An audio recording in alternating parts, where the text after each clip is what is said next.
Sure good to be back and hear the brother pastor give the നമ്മുടെ സഹോദരനായ pastor തന്റെ കൊച്ചുമകളോടുകൂടി ദൈവകൃപയുടെ സാക്ഷ്യം കേൾക്കാനിടയായതിൽ തീർച്ചയായും സന്തോഷിക്കുന്നു. ഇതുപോലെയുള്ള കാര്യങ്ങൾ ചെയ്യുന്നത് കർത്താവായ യേശുക്രിസ്തു തന്നെയാകുന്നു, തീർച്ചയായും ആകുന്നു.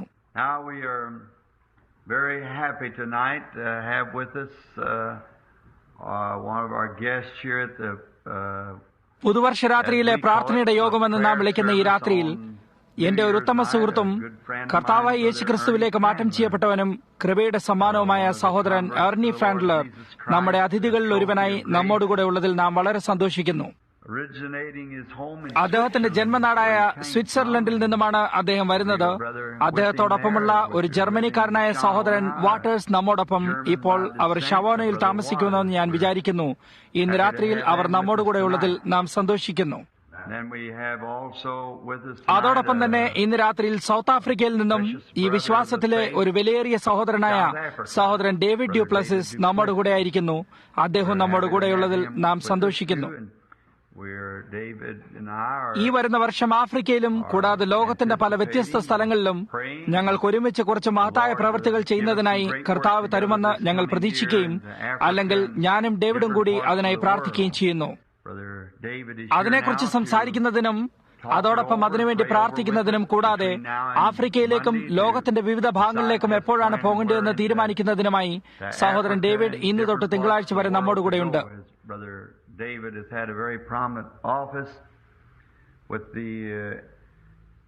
സഹോദരൻ ഡേവിഡിന് പെന്റിക്കോസ്റ്റൽ വേൾഡ് കൺവെൻഷനിൽ ഒരു ഔന്നത്യമുള്ള സ്ഥാനമുണ്ട്. കൂടാതെ ലോകത്തെങ്ങുമുള്ള വളരെയധികം മഹാന്മാരായ ധാർമ്മിക നേതാക്കന്മാരുമായി നല്ല പരിചയമുള്ളവനുമാകുന്നു.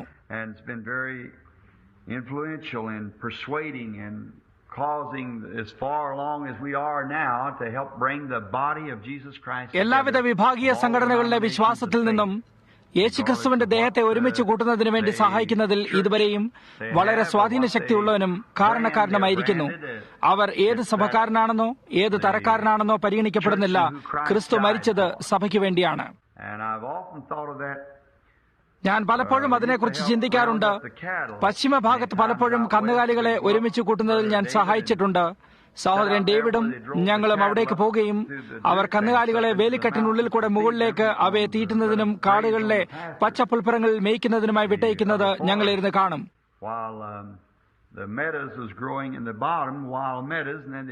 തണുപ്പ് കാലത്ത് മലമുകളിൽ കൂടുതൽ ഹിമപാതമാണെങ്കിൽ അവർ പുൽത്തകിടി ചെത്തിക്കൊണ്ടുവന്ന് ആ സമയത്ത് കന്നുകാലികളെ തീറ്റും. ഞങ്ങൾ അവിടെ ഇരുന്നുകൊണ്ട് ഈ വനപാലകർ കന്നുകാലികളെ കൊണ്ടുവരുന്നത് ശ്രദ്ധിക്കുമായിരുന്നു. മലയ്ക്ക് താഴെയുള്ള ഓരോ മേച്ചിൽ പ്രദേശവും 1 ടണ്ണോളം ഉണക്കപ്പുല്ല് ഉത്പാദിപ്പിക്കുമായിരുന്നു. അവർക്ക് 50 ടൺ ഉണക്കപ്പുല്ല് വളർത്താമെങ്കിൽ അതിന്റെ അർത്ഥം 50 കന്നുകാലികളെ അവർക്ക് അവിടെ ഇടാമെന്നാകുന്നു. 1000 ടണ്ണോളം പുല്ല് ഉത്പാദിപ്പിക്കാൻ കഴിഞ്ഞാൽ 1000 കന്നുകാലികളെ കടത്തിക്കൊണ്ടുപോകാം. ഓരോ മനുഷ്യരും അവരുടെ പശുക്കളുടെ മേൽ ഒരു അടയാളം വഹിച്ചിരുന്നു. അവർ ഈ അടയാളത്തെ ശ്രദ്ധിച്ചിരുന്നു എന്നുള്ളത് തീർച്ചയാണ്. കാരണം വ്യത്യസ്തമായ മേച്ചിൽ പ്രദേശത്ത് അവർ ഇവയെ തമ്മിൽ കൂട്ടിച്ചേരാൻ ഇടയാക്കിയിരുന്നില്ല. വനപാലകൻ ഏത് തരത്തിലുള്ള അടയാളമാണ് കടന്നുപോകുന്നത് എന്നുള്ളതിൽ താല്പര്യം കാണിച്ചിരുന്നില്ല. കാരണം എല്ലാ രീതിയിൽപ്പെട്ട അടയാളങ്ങളും അതിലുണ്ടായിരുന്നു. എന്നാൽ ഒരു കാര്യം അവന് വാസ്തവമായും പരിശോധിക്കേണ്ടതുണ്ടായിരുന്നു. അത് രക്തത്തിന്റെ അടയാളമാണ്. അവ ഹെർഫോർഡിൽ പതിപ്പിച്ചതായിരിക്കണം. അല്ലെങ്കിൽ ഈ വാതിലിൽ കൂടെ കടന്നുപോകാൻ കഴിയുകയില്ല. അവയെ തിരികെ പറഞ്ഞുവിടും. ന്യായവിധിയുടെ നാളിലും ഇപ്രകാരമായിരിക്കുമെന്ന് ഞാൻ വിചാരിക്കുന്നു. നാം ഏത് തരത്തിൽപ്പെട്ട മുദ്ര അടിക്കപ്പെട്ടവരാണെന്ന് കാര്യമല്ല, എന്നാൽ രക്തത്തിന്റെ നാട അവിടെ ഉണ്ടോ എന്നുള്ളതാണ്. അതാണ് കണക്കാക്കപ്പെടുന്നത്. അത് രക്തനാടയാകുന്നു. സഹോദരൻ ഡേവിഡ് നമ്മോട് കൂടെ ഉള്ളതിൽ നാം വളരെയധികം സന്തോഷിക്കുന്നു. കുറച്ചു നേരം മുമ്പ് ഞാൻ സഹോദരൻ എസ്തേൽ ബീലറിനെ കണ്ടിരുന്നു. പിന്നിലായി എവിടെയോ അദ്ദേഹം എഴുന്നേൽക്കുന്നത് ഞാൻ കണ്ടിരുന്നു. മറ്റുള്ള ശുശ്രൂഷകരിൽ നിന്നും ഇന്ന് രാത്രിയിൽ നാം കേൾക്കാൻ ആഗ്രഹിക്കുന്നു. അതിനുശേഷം സഹോദരൻ റൂഡലും ബാക്കിയുള്ളവരും, കാരണം അവർ അർദ്ധരാത്രി വരെ നിൽക്കാൻ പോവുകയാണ്. സഹോദരൻ ഡേവിഡിന് അർദ്ധരാത്രി വരെ നിൽക്കാൻ കഴിയുന്നതല്ല. അദ്ദേഹം എല്ലായിടത്തും ആവശ്യമുള്ള ഒരു പ്രത്യേക വ്യക്തിയാണ്. സഹോദരൻ റോജേഴ്സ് അദ്ദേഹം ഇവിടെ ഉണ്ടെന്ന് കേട്ട ഉടനെ തന്നെ 10 മണിയോടെ അവിടെ എത്തുന്നതിനായി ആളെ അയക്കാൻ പോകുന്നതാണ്. അതുകൊണ്ട് അദ്ദേഹം ഉടനെ തന്നെ ഇവിടെ നിന്ന് പോകുകയും ലൂയിവിലയുടെ തെക്ക് ഭാഗത്തുള്ള വഴിയിലുമായിരിക്കും. I thought it would be nice if it would be all right. സഹോദരൻ ഡേവിഡ് നമ്മോടൊപ്പം ഉണ്ടായിട്ട് കർത്താവ് അദ്ദേഹത്തിന്റെ ഹൃദയത്തിലിടുന്ന കാര്യം എന്ത് തന്നെയായാലും അത് നമ്മോട് പ്രസംഗിക്കുന്നതിനായി ഇവിടെ ഉണ്ടായിരുന്നെങ്കിൽ നന്നായിരുന്നു എന്ന് ഞാൻ ഓർത്തിരുന്നു. സൗത്ത് ആഫ്രിക്കയിൽ നിന്നുമുള്ള സഹോദരൻ ഡേവിഡ് ഡുപ്ലസിസിനെ നാം എല്ലാവരും ഇഷ്ടപ്പെടുന്നു. ഞാൻ ഈ കാര്യത്തെ നിങ്ങളോട് പറയട്ടെ. അതായത് ഞാൻ കർത്താവ് എനിക്ക് തന്നതായ പ്രചാരണ പ്രവർത്തനങ്ങളുമായി ആഫ്രിക്കയിലായിരുന്നപ്പോൾ അദ്ദേഹത്തിന്റെ സഹോദരനായ ജസ്റ്റിസ് എന്റെ വ്യാഖ്യാതാവായിരുന്നു. അദ്ദേഹത്തിന്റെ പേര് സഹോദരൻ ജസ്റ്റിസ് എന്നാണെന്ന് ഞാൻ വിശ്വസിക്കുന്നു. ഡ്യൂപ്ലസിസ് സഹോദരന്മാർ വളരെ നല്ല കുടുംബക്കാരായ ജനങ്ങളാകുന്നു. എനിക്കറിയാവുന്നിടത്തോളം അവരെല്ലാവരും ശുശ്രൂഷകരും അദ്ദേഹത്തിന്റെ പിതാവും ഒരു ശുശ്രൂഷകനാണെന്ന് ഞാൻ വിചാരിക്കുന്നു. അവർ ഒരു നല്ല കുടുംബക്കാരായ ജനങ്ങളാകുന്നു. കൂടാതെ സഹോദരൻ ഡേവിഡിന് സഭകളുടെയും ലോകത്തെങ്ങുമുള്ള വിഭാഗീയ സഭകളുടെയും ഇടയിൽ ഒരു വിശിഷ്ടമായ പേരാണുള്ളത്. ഇപ്പോൾ സഹോദരൻ ഡേവിഡ് ഇവിടെ കടന്നു വന്ന് ഞങ്ങൾക്ക് വേണ്ടി സംസാരിക്കുക, അല്ലെങ്കിൽ ദൈവം നിങ്ങളുടെ ഹൃദയത്തിൽ നൽകിയിരിക്കുന്നത് എന്തായാലും പറയുക. കടന്നു വരൂ. ഇന്ന് രാത്രിയിൽ എന്റെ സഭയോട് അദ്ദേഹത്തെ പരിചയപ്പെടുത്താൻ കഴിയുന്നതിൽ എനിക്ക് അതിയായ സന്തോഷമുണ്ട്. ഇത് ഞങ്ങളുടെ പാസ്റ്ററായ സഹോദരൻ ഓർമൻ നെവിൽ ആകുന്നു. സഭയോട് പറയുകയാണിത്. ഇതെന്റെ വിലയേറിയ ഒരു സുഹൃത്തും ദൈവത്തിന്റെ സേവയിൽ നമ്മുടെ സഹപടയാളിയുമായ സൗത്ത് ആഫ്രിക്കയിൽ നിന്നുമുള്ള സഹോദരൻ ഡേവിഡ് ഡുപ്ലസിസ് ആകുന്നു. സഹോദരൻ ഡേവിഡ്, ദൈവം നിങ്ങളെ അനുഗ്രഹിക്കട്ടെ. Amen. We all did. Brother David, hurry right back and be with us again. ആമേൻ. സഹോദരൻ ഡേവിഡ്, വേഗം ഞങ്ങളോടൊപ്പം തിരികെ വീണ്ടും എത്തുക. അത് വളരെ നന്നായിരിക്കുന്നു. നാം തീർച്ചയായും അതിൽ സന്തോഷിക്കുന്നു. സഹോദരൻ ഡേവിഡ് ഇപ്പോൾ ഇവിടെ വെച്ച് പറഞ്ഞതായ ചില കാര്യങ്ങൾ എന്റെ പക്കൽ പേനയുണ്ടായിരുന്നെങ്കിൽ അത് കുറിച്ചെടുക്കാമായിരുന്നു എന്ന് ഞാൻ ആശിക്കുകയായിരുന്നു. എന്നാൽ ഞാൻ കൊച്ചുമക്കളെ എല്ലായ്പ്പോഴും ഓർക്കും. Well, we sure appreciate the visit of our brother. And he was the നമ്മുടെ സഹോദരന്റെ ഈ സന്ദർശനത്തെ നാം തീർച്ചയായും പ്രശംസിക്കുന്നു. അദ്ദേഹം പെന്തിക്കോസ്തുകാരായ വിശ്വാസികളുടെ ലോക സമ്മേളനവുമായി സംബന്ധിക്കപ്പെട്ടിരിക്കുകയും ലോകത്തെങ്ങുമായി അദ്ദേഹത്തിന്റെ ജോലിയുടെ കർത്തവ്യത്തിൽ ഒരു മഹാനായ വ്യക്തിയുമാകുന്നു. ഈ പുതുവർഷ രാത്രിയിൽ നമ്മോടുകൂടെ സംസാരിക്കുന്നതിന് സഹോദരൻ ഡേവിഡിനെ നമുക്ക് കിട്ടിയതിൽ നാം ഭാഗ്യമുള്ളവരാകുന്നു. നമ്മുടെ കർത്താവിനെ കുറിച്ചും അവന്റെ ദാസനെ കുറിച്ചും മഹാന്മാരായ വ്യക്തികൾ ചിന്തിക്കുന്നത് എന്താണെന്ന് നമുക്ക് കേൾക്കാൻ കഴിയും. I believe that tomorrow, നാളെ പുതുവർഷമായിരിക്കെ അതിന് കുറച്ച് നാഴികൾ മാത്രം അവശേഷിച്ചിരിക്കുന്നു. എനിക്ക് അതിരാവിലെ പുറപ്പെടേണ്ടതായിട്ടുള്ളതിനാൽ സഹോദരൻ നെവിൽ അനുവദിക്കുന്ന പക്ഷം ഞാൻ സ്വല്പം സംസാരിക്കാൻ ആഗ്രഹിക്കുന്നു. കൂടാതെ സഹോദരൻ ബീലറും മറ്റ് സേവകരും ഇവിടെ ഉണ്ടായിരിക്കുന്നു. അധിക സമയം ഞാൻ എടുക്കുകയില്ല. നാം ആമേൻ പറഞ്ഞുകൊണ്ട് വീട്ടിലേക്ക് പോവുകയാണെങ്കിൽ അതൊരു അത്ഭുതകരമായ സന്ദേശമായിരിക്കും. കൂടാതെ ഇന്ന് രാത്രിയിൽ നമുക്കിവിടെയുള്ള കാര്യങ്ങൾക്കായി നമുക്ക് കർത്താവിനോട് വളരെ നന്ദിയുള്ളവരായിരിക്കാൻ കഴിയുന്നു. ഇത് പുതുവർഷ രാത്രിയായിരിക്കെ നാം പുതുവർഷം കടന്നു വരുന്നതുവരെ ദൈവരാജ്യത്തിന്റെ പ്രസംഗത്താൽ നമ്മിൽ ഓരോരുത്തർക്കും ആതിഥ്യം നൽകുന്നു. നേരം വെളുക്കുന്നതിന് മുമ്പേ ഞാൻ എഴുന്നേറ്റിരുന്നു. ഡേവിഡിനെ പോലെ ഞാനിപ്പോൾ ചെറുപ്പമല്ല. അദ്ദേഹത്തിന് ചെറുപ്പമായിട്ട് തോന്നുന്നത് പോലെ എനിക്ക് തോന്നിയെന്ന് വരില്ല. തീർച്ചയായും ഡേവിഡ് എന്നെക്കാളും സ്വല്പം മൂത്തവനാണ്. അദ്ദേഹം 7 or 8 ഒരുപക്ഷെ 10 വർഷം എന്നെക്കാൾ മൂത്തവനാകുന്നു. എന്നാൽ അദ്ദേഹം തീർച്ചയായും ദൈവത്തിനു വേണ്ടി ഒരു തീപന്തമാകുന്നു. ഈ വർഷം ദൈവരാജ്യത്തിനു വേണ്ടി 50,000 മൈലുകൾ അദ്ദേഹം സഞ്ചരിച്ചിരിക്കുന്നു. അദ്ദേഹം ഇപ്പോൾ സഹോദരൻ റോജേഴ്സിന്റെ അടുക്കൽ പ്രസംഗിക്കാനുള്ള വഴിയിലായിരിക്കും. നാളെ മറ്റാരുടെയെങ്കിലും അടുക്കലും പിന്നെ തിരികെ വീണ്ടും തിങ്കളാഴ്ച നമ്മുടെ അടുക്കൽ എത്തുന്നതുമായിരിക്കും. അതുകൊണ്ട് വരുവാനിരിക്കുന്നതായ ലോകവ്യാപകമായ പര്യടനത്തിന്റെ ഒരുക്കങ്ങൾക്ക് വേണ്ടി എനിക്ക് അദ്ദേഹത്തെ കണ്ടുമുട്ടേണ്ടതായിട്ടുണ്ട്. വരുന്ന മാർച്ച് മാസം ഞങ്ങൾ ആഫ്രിക്കയിലായിരിക്കും എന്ന് ഇന്ന് ഉച്ചസമയം എനിക്കറിയാനിടയായി. അതിന്റെ തുടക്കമായി പൂർണ്ണ സുവിശേഷ വാണിജ്യക്കാരുടെ ക്ലെയ്റ്റൺ സിൻഡ്രോമിനെ എനിക്ക് ഹട്ടിയിലെ ജമേഷ്യയിലേക്കുള്ള ഒരുക്കങ്ങൾക്കായി ഈ ആഴ്ചയോ വരുവാനിരിക്കുന്ന ആഴ്ചയോ കണ്ടുമുട്ടേണ്ടതായിട്ടുണ്ട്. അടുത്ത ആഴ്ച ഞാൻ കെന്റുക്കിയിലേക്കോ ജോർജിയയിലേക്കോ അവിടെയുള്ള കുറച്ച് യോഗങ്ങൾക്കായി പോകുന്നതാണ്. തിരികെ വരുമ്പോഴോ കെന്റുക്കിയിലേക്ക് പോകുന്ന വഴിക്കോ ഒരു രാത്രി ഇവിടെയും ഒരു രാത്രി അവിടെയുമായി ഈ സഭകളെ എടുക്കുന്നതാണ്.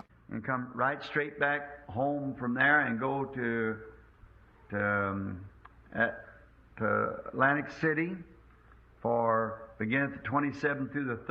അവിടുന്ന് നേരെ തിരികെ വന്ന് അറ്റ്ലാന്റിക് സിറ്റിയിലേക്ക് 27 തൊട്ട് 30 വരെയുള്ള യോഗത്തിലായിരിക്കുകയും 1-ാം തീയതി രാവിലെ അവിടെ നിന്നും കിങ്സ്റ്റണിലെ ജമേഷ്യയിലെ റേസ് ട്രാക്കിൽ തുടങ്ങുന്ന 10 ദിവസത്തെ യോഗത്തിലായിരിക്കും. അവിടെ നിന്നും ഹേറ്റിയിലേക്കും പിന്നെ എവിടെയാണ് പോകേണ്ടതെന്ന് നമുക്കറിയില്ല. അത് കർത്താവ് നയിക്കുന്നതുമായിരിക്കും. ഇതെല്ലാം ഇപ്പോൾ ഒരുക്കങ്ങളാണ്. ഞാൻ ഇതുവരെ യെസ് പറഞ്ഞിട്ടില്ല. ഡേവിഡ് ഇവിടെയുണ്ട്, ക്ലേറ്റി വരുന്നു, ഗോർഡൻ സഹോദരൻ ഗോർഡൻ ലിൻഡ്സെ സൗത്ത് അമേരിക്കയിലേക്ക് വരുന്നു. ബാക്കിയുള്ളവർ ലത്തീൻ ഭാഷക്കാരായ അമേരിക്കയിലെ ക്രിസ്തീയ വാണിജ്യക്കാരായ മനുഷ്യരാകുന്നു. സഹോദരൻ ഡേവിഡ് സ്വിറ്റ്സർലൻഡിലേക്കും ജർമ്മനിയിലേക്കുമാകുന്നു. എന്നാൽ ഇതുവരെയും നമുക്ക് യാതൊന്നും അറിയില്ല. നിങ്ങൾ പ്രാർത്ഥനയിലായിരിക്കുക. എനിക്കുള്ള ഏറ്റവും നല്ല അറിവ് പ്രകാരം ദൈവം കൽപ്പിക്കാതെ ഒരിടത്തും പോകാൻ ഞാൻ ആഗ്രഹിക്കുന്നില്ല. അവനാൽ നയിക്കപ്പെട്ട് ഞാൻ പോകുമ്പോൾ, ഞാൻ വിമാനത്തിൽ നിന്നും പുറത്തിറങ്ങുമ്പോൾ എന്തു തന്നെ വിരോധങ്ങൾ ഉണ്ടായാലും ഞാൻ കർത്താവായ യേശുവിന്റെ നാമത്തിൽ വരുന്നുവെന്ന് എനിക്ക് പറയാൻ കഴിയും. ഞങ്ങൾ തമ്മിലുള്ള സൗഹൃദത്തിനായി ഞാൻ ഡേവിഡിനോട് വളരെ നന്ദിയുള്ളവനാകുന്നു. അദ്ദേഹം ഒരു പ്രധാനപ്പെട്ട വ്യക്തിയാകുന്നു. കൂടാതെ കർത്താവിന്റെ ഈ ശുശ്രൂഷയിൽ അദ്ദേഹം വിശ്വസിക്കുകയും ചെയ്യുന്നു. തീർച്ചയായും അദ്ദേഹം വിശ്വസിക്കുന്നുണ്ട്. കൂടാതെ എന്റെയും സഹോദരൻ ഡേവിഡിന്റെയും പേരുകൾ തമ്മിൽ സഹകരിക്കപ്പെട്ട് ലോകം മുഴുവൻ ഇപ്പോൾ ആയിരിക്കുന്നു. ഇപ്രകാരമുള്ള ഒരു വ്യക്തിയോടൊപ്പമുള്ള സഹകരണത്തിനായി ഞാൻ സന്തോഷവാനാകുന്നു. സ്നേഹിതരെ, ഞാനത് വിലമതിക്കുന്നു. എന്നാൽ സഹകരണത്തിൽ ഏറ്റവും വലിയ കാര്യമായിട്ട് ഞാൻ വിചാരിക്കുന്നത് യേശുക്രിസ്തുവിനോട് കൂടെയാണ്. ദൈവപുത്രനായ അവനാണ് ഏറ്റവും വലിയവൻ. ഇപ്പോൾ സഹോദരൻ നെവിലും മറ്റു ചില സഹോദരന്മാരും കുറച്ചു നേരത്തിനുള്ളിൽ നിങ്ങളോട് സംസാരിക്കുന്നതാണ്. എന്നാൽ ഞാൻ തിരുവഴുത്തിൽ നിന്നും ഒരു ചെറിയ കാര്യം ഇപ്പോൾ വായിക്കാൻ ആഗ്രഹിക്കുന്നു. പുതുവർഷത്തിലേക്ക് കടക്കുന്ന രാത്രിയിൽ പല വ്യത്യസ്തമായ പ്രാസംഗികരെ കാണുകയും അവർ ഒരു വിഷയത്തെ സമീപിക്കുകയും അതിൽ നിന്നും എന്താണ് പറയുന്നതെന്നും മറ്റും കേൾക്കുന്നത് ഒരു നല്ല കാര്യമാണെന്ന് ഞാൻ വിചാരിക്കുന്നു. ഓരോരുത്തർക്കും പ്രസംഗിക്കുന്നതിന് അവരുടേതായ രീതികളുണ്ട്. നിങ്ങൾക്കറിയാമോ, ദൈവം നമ്മെ എല്ലാവരെയും ഒരുപോലെ നിർമ്മിച്ചിട്ടില്ല. അവൻ നമ്മെ വ്യത്യസ്തരായി ഉണ്ടാക്കിയിരിക്കുന്നു. നമ്മുടെ രൂപത്തിൽ അവൻ നമ്മെ വ്യത്യസ്തമായി ഉണ്ടാക്കിയിരിക്കുന്നു. അവൻ ലോകത്തെയും വ്യത്യസ്തമായി ഉണ്ടാക്കിയിരിക്കുന്നു.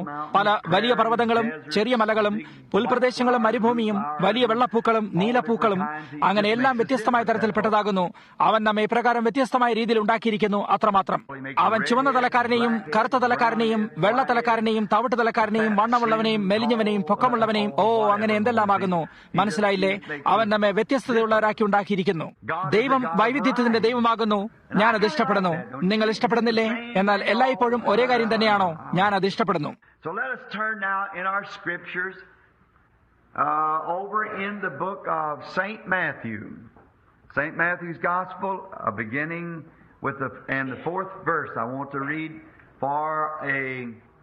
അതുകൊണ്ടിപ്പോൾ നമുക്ക് തിരുവഴുത്തിലേക്ക് മറിച്ചിട്ട് വിശുദ്ധ മത്തായിയുടെ സുവിശേഷം 4-ാം അധ്യായത്തിൽ നിന്നും കർത്താവ് നമ്മെ സഹായിക്കുന്നതിന് വേണ്ടി വായിക്കാൻ ആഗ്രഹിക്കുന്നു. വിശുദ്ധ മത്തായി 4-ാം അധ്യായം.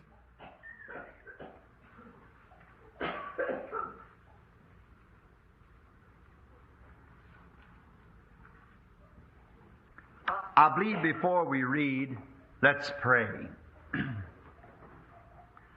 Gracious Heavenly Father, നാം ഇത് വായിക്കുന്നതിന് മുമ്പ് നമുക്ക് പ്രാർത്ഥിക്കാം.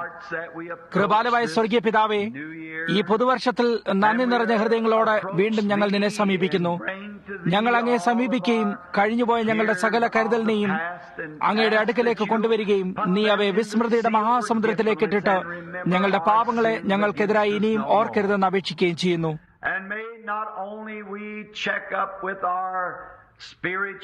ഞങ്ങൾ ഞങ്ങളുടെ ആത്മീയ ജീവനെ മാത്രമല്ല, എന്നാൽ അങ്ങയോടുള്ള ഞങ്ങളുടെ കൂട്ടായ്മയും പരിശോധിക്കാൻ ഇടയാക്കണമേ.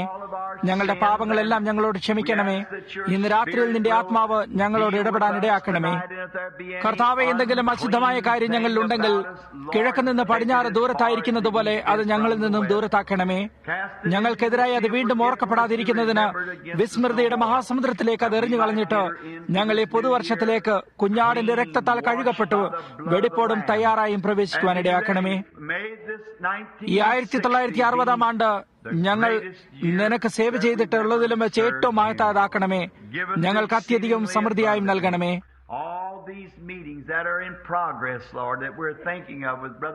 കർത്താവെ, ഇപ്പോൾ പുരോഗതിയിലായിരിക്കുന്ന ഈ യോഗങ്ങളെല്ലാം, അതായത് സഹോദരൻ ഡ്യൂപ്ലസിനോടൊപ്പം ലോകമെങ്ങും ഏഷ്യയിലും യൂറോപ്പിലും എല്ലായിടത്തുമുള്ള ഈ യോഗങ്ങൾ നിന്റെ ഇഷ്ടപ്രകാരമാകുകയും നിന്റെ ശക്തി ഇതിനുവേണ്ടി ഞങ്ങളെ സഹായിക്കാനും നയിക്കുവാനും ഇടയാക്കണമേ. കർത്താവെ, എപ്പോഴെങ്കിലും ഞങ്ങൾ അങ്ങയുടെ നിയോഗിക്കപ്പെട്ട ദിവ്യപാതയിൽ നിന്നും പുറത്തായാൽ നിന്റെ പരിശുദ്ധാത്മാവ് ഞങ്ങളെ വഴിയിൽ തടഞ്ഞു നിർത്തിയിട്ട് തിരികെ ഞങ്ങളെ യഥാസ്ഥാനത്താക്കണമേ. ഇത് അനുവദിച്ചു തരണമേ. കർത്താവെ, ഈ ചെറിയ സഭയെ അനുഗ്രഹിക്കണമേ. ഏകദേശം 30 വർഷത്തോളമായിട്ട് ദൈവത്തിന്റെ കൃപ ഒരു കൂട്ടം എളിമേറിയ ജനങ്ങളോടുള്ളതിന്റെ ഓർമ്മയ്ക്കായി ഇതിപ്പോൾ ഇവിടെ നിൽക്കുന്നുവെന്ന് ഞാൻ ഊഹിക്കുന്നു. പിതാവേ, ഞങ്ങളുടെ ഇടയനായ സഹോദരൻ നെവിലിനെ നീ അനുഗ്രഹിക്കണമേ എന്ന് ഞങ്ങൾ പ്രാർത്ഥിക്കുന്നു. ഈ സഭയെ മുഴുവനും നീ അനുഗ്രഹിക്കണമേ. നീ ഇവിടുത്തെ ട്രസ്റ്റിമാരെയും ഡീക്കന്മാരെയും പാട്ട് നയിക്കുന്നവരെയും പിയാനോ വായിക്കുന്നവരെയും സകല സഭാജനങ്ങളെയും സൺഡേ സ്കൂൾ പഠിപ്പിക്കുന്നവരെയും അങ്ങനെ എന്തെല്ലാമുണ്ടോ അതിനെല്ലാം നീ അനുഗ്രഹിക്കണമേ. കർത്താവെ, നീ ഈ വർഷം നിന്റെ കൃപയിൽ ഞങ്ങൾ വളരുവാൻ ഞങ്ങളെ ഇടയാക്കണമേ.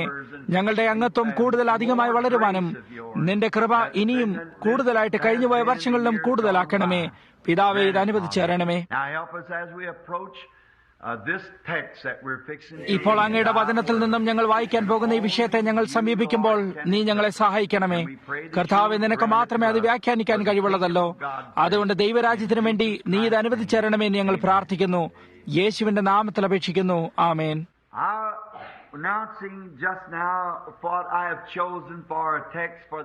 അടുത്ത കുറച്ച് നിമിഷത്തേക്ക് ഞാൻ തിരഞ്ഞെടുത്ത വിഷയത്തെ ഇപ്പോൾ പ്രഖ്യാപിക്കുകയാണ്. അത് തിരുവെഴുത്തിൽ നിന്നും നാം എടുത്തിരിക്കുന്നത് ഞാൻ വായിക്കാൻ പോകുകയാണ്.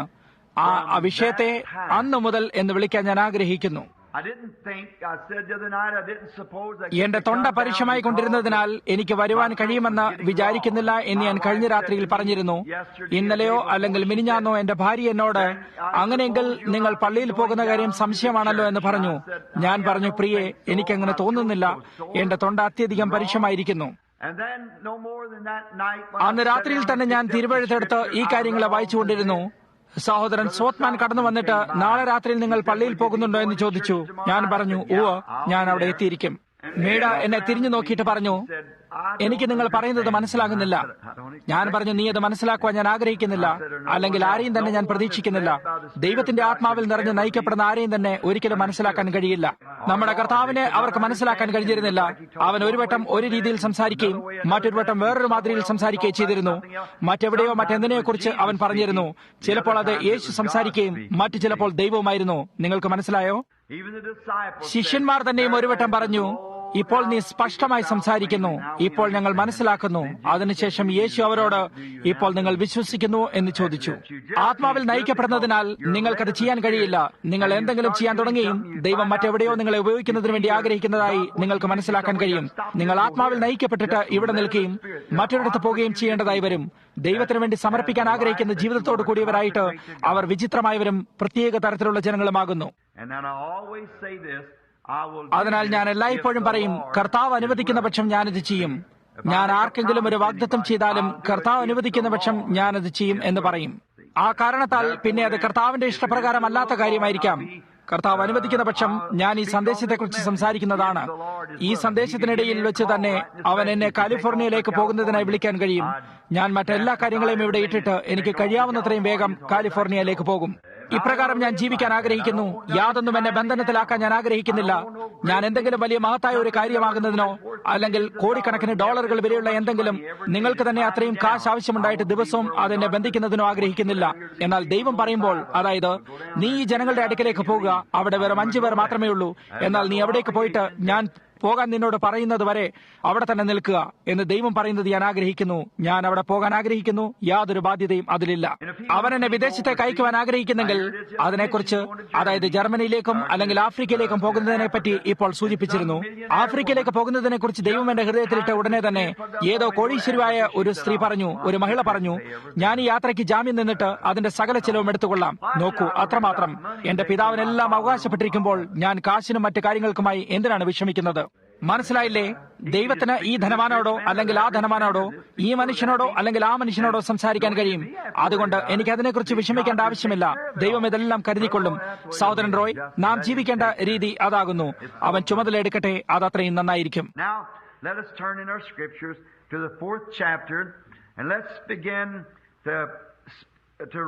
ഇപ്പോൾ തിരുവെഴുത്തിൽ നിന്ന് 4-ാം അധ്യായത്തിലേക്ക് തിരിക്കുക.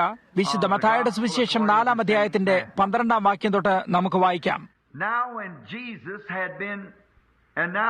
Jesus had heard that John was cast into prison, he departed unto Galilee.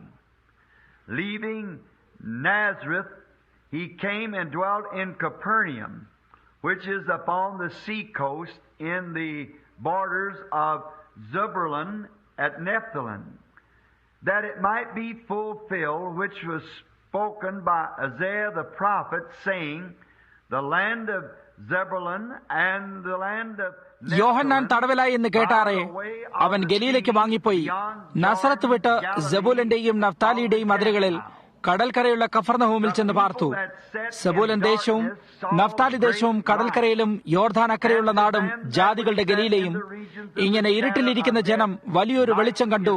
മരണത്തിന്റെ ദേശത്തിലും നിഴലിലും ഇരിക്കുന്നവർക്ക് പ്രകാശമുദിച്ചുവെന്ന് യെശയ്യാ പ്രവാചകൻ മുഖാന്തരം അരുളിച്ചെയ്തത് നിവൃത്തിയാകുവാൻ ഇടവന്നു. അന്നു മുതൽ യേശു സ്വർഗരാജ്യം സമീപിച്ചിരിക്കയാൽ മാനസാന്തരപ്പെടുവിൻ എന്ന് പ്രസംഗിച്ചു തുടങ്ങി.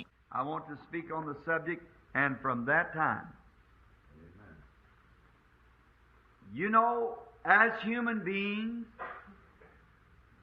we all think ഞാൻ അന്നു മുതൽ എന്ന വിഷയത്തെക്കുറിച്ച് സംസാരിക്കുവാൻ ആഗ്രഹിക്കുന്നു. നാം എല്ലാവരും മനുഷ്യരായിരിക്കെ ഒരു പ്രത്യേക സമയം തൊട്ടുള്ള കാര്യങ്ങളെ നാം എല്ലാവരും ചിന്തിക്കും. അന്നു മുതൽ ഇന്ന കാര്യം നടന്നു എന്ന് നാം പറയും. And now, many times you meet an old man or an old woman, and they like to refer back. പലപ്പോഴും നിങ്ങൾ ഒരു വൃദ്ധനെയോ അല്ലെങ്കിൽ ഒരു വൃദ്ധയെയോ കണ്ടുമുട്ടുമ്പോൾ അവർ എന്തെങ്കിലും സംഭവിച്ച ഒരു കാര്യത്തെ അല്ലെങ്കിൽ ഒരു സമയത്തെക്കുറിച്ച് സൂചിപ്പിക്കാൻ ആഗ്രഹിക്കും. അതായത് ഇത് അന്നു മുതലായിരുന്നുവെന്ന് സ്പഷ്ടമായി അവർക്കത് പറയാൻ കഴിയും. Now I suppose there's practically all of us here tonight could call to remembrance of. ഇന്ന് രാത്രിയിൽ ഇവിടെയുള്ള നമുക്കെല്ലാവർക്കും പ്രാവർത്തികമായിട്ട് ഒരു പ്രത്യേക സമയത്ത് നടന്ന ഒരു പ്രത്യേക കാര്യത്തെ നമ്മുടെ ഓർമ്മയിൽ കൊണ്ടുവരാൻ കഴിയുമെന്ന് ഞാൻ സങ്കല്പിക്കുന്നു. അന്നു മുതൽ എന്തോ മാറ്റമുണ്ടായി.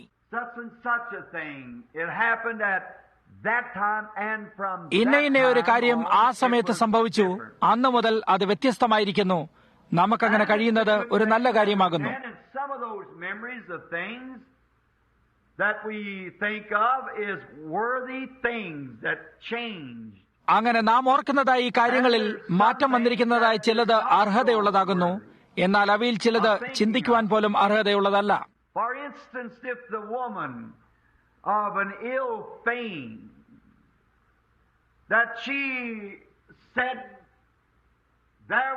ഉദാഹരണമായിട്ട് പറഞ്ഞാൽ ഒരു വേശ്യയായ സ്ത്രീ പറയുകയാണ്, ഞാൻ നല്ലവളും നീതിയോടുകൂടിയും സന്മാർഗിയായ ഒരു പെൺകുട്ടിയായും ഇരുന്ന ഒരു സമയമുണ്ടായിരുന്നു. എന്നാൽ ഒരു പ്രത്യേക രാത്രിയിൽ ഒരു പ്രത്യേക സ്ഥലത്ത് വെച്ച് ഒരു പ്രത്യേക കാര്യം സംഭവിച്ചു.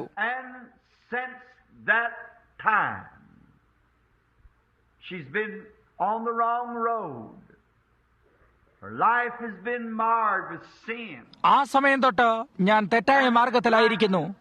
അവളുടെ ജീവൻ പാപത്താലും ഇരുട്ടിനാലും അന്ധകാരത്താലും അവലക്ഷണം ചെയ്യപ്പെട്ടിട്ട് ന്യായവിധി മാത്രം അവൾക്കായി കാത്തിരിക്കുന്നു.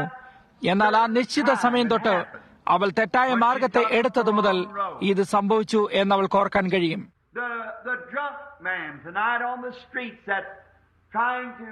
ഒരു മദ്യപാനിയെ ഉദാഹരണമായി എടുത്താൽ ഇന്ന് രാത്രിയിൽ അവൻ തെരുവിൽ കിടന്ന് തന്റെ ദുഃഖത്തെ മദ്യപിച്ചകറ്റാൻ ശ്രമിക്കുകയായിരിക്കാം. നിങ്ങൾ അവനെ പിടിച്ചെഴുന്നേൽപ്പിച്ചെന്നിരിക്കാം. അത് കുറച്ച് സമയങ്ങൾക്ക് മുമ്പ് മദ്യപാനികളുടെ വലിയ കേന്ദ്രമായ ന്യൂയോർക്കിലെ ഒരു ബൗറയിൽ വെച്ച് ഞാൻ ചെയ്ത മാതിരിയാണ്.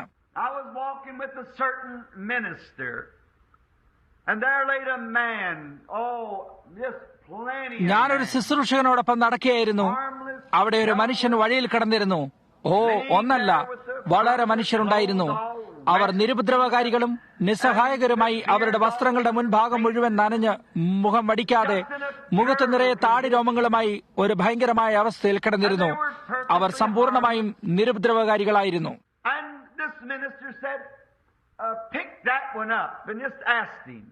എന്നോടൊപ്പമുണ്ടായിരുന്ന കർത്തൃസേവകൻ പറഞ്ഞു, അവരിൽ ഒരാളെ പിടിച്ചെഴുന്നേൽപ്പിച്ചിട്ട് നമുക്ക് സംസാരിച്ചു നോക്കാം.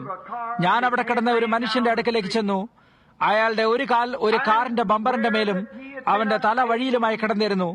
അവിടെ അയാൾ തന്റെ വിശ്രമ മുറിയിലേക്ക് എഴുന്നേറ്റ് പോകാൻ പോലും കഴിയാത്ത അവസ്ഥയിലായി കിടന്നിരുന്നു. അയാൾ ഒരു ഭയങ്കരമായ അവസ്ഥയിൽ ഇതുപോലെ കിടന്നിരുന്നു. ഞാൻ അയാളെ പിടിച്ചെഴുന്നേൽപ്പിച്ചിട്ട് നിങ്ങൾക്ക് സംസാരിക്കാൻ കഴിയുമോ എന്ന് ചോദിച്ചു. അയാൾ യാതൊരു ഉത്തരവും തന്നില്ല. അപ്പോൾ ഈ കർത്തൃസേവകൻ അയാളുടെ അടുക്കലേക്ക് കുനിഞ്ഞിട്ട് നീ ആരാകുന്നു എന്ന് ചോദിച്ചു. അദ്ദേഹത്തിന് അവരുമായി ഇടപെടുന്നത് എങ്ങനെയാണെന്ന് കൂടുതലായി അറിയാമായിരുന്നു.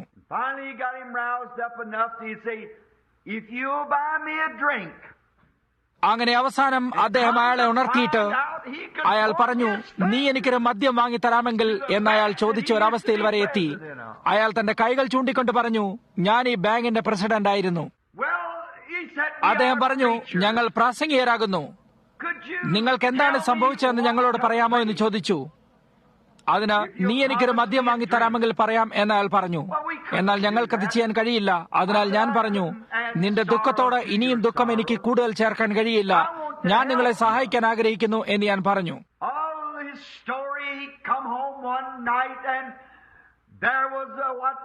അദ്ദേഹത്തിന്റെ കഥയെല്ലാം ഞങ്ങൾ കേട്ടു. ഒരു രാത്രിയിൽ അയാൾ വീട്ടിലേക്ക് വന്നു. മേശയിൽ പ്രിയപ്പെട്ട ജോൺ എന്ന് സംബോധന ചെയ്യുന്ന ഒരു കത്ത് അയാളുടെ ഭാര്യ എഴുതിയത് വെച്ചിരുന്നു. അയാൾ അവളെ സ്നേഹിച്ചിരുന്നു. അവൾ അദ്ദേഹത്തിന്റെ കുഞ്ഞുങ്ങളെയും എടുത്തുകൊണ്ട് വേറൊരു മനുഷ്യനോടൊപ്പം ഓടിപ്പോകുകയും അയാൾ വിവാഹമോചിതനാകുകയും ചെയ്തു.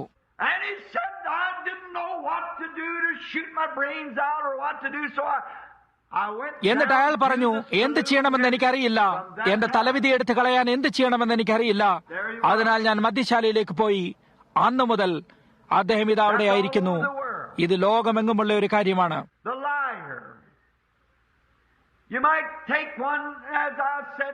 ഒരു നുണ പറയുന്നവനെ എടുക്കാം. ഒരു ദിവസം ഞാൻ ഒരു വ്യക്തിയോട് സംസാരിക്കുകയായിരുന്നു. അയാൾ തമാശ പറയുകയാണെന്ന് ഞാൻ വിചാരിച്ചു.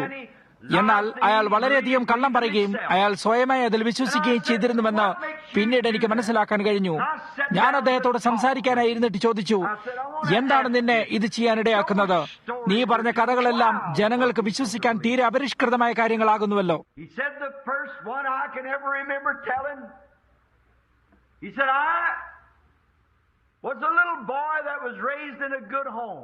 അയാൾ പറഞ്ഞു, ആദ്യമായിട്ട് ഞാൻ നുണ പറഞ്ഞത് എനിക്ക് ഓർക്കാൻ കഴിയുന്നുണ്ട്.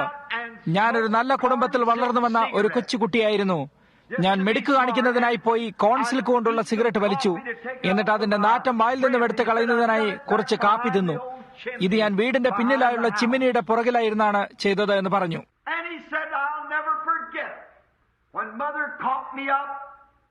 എന്റെ അമ്മ വന്ന് എന്നെ പിടിച്ചത് ഞാൻ ഒരിക്കലും മറക്കില്ല എന്ന് അദ്ദേഹം പറഞ്ഞു.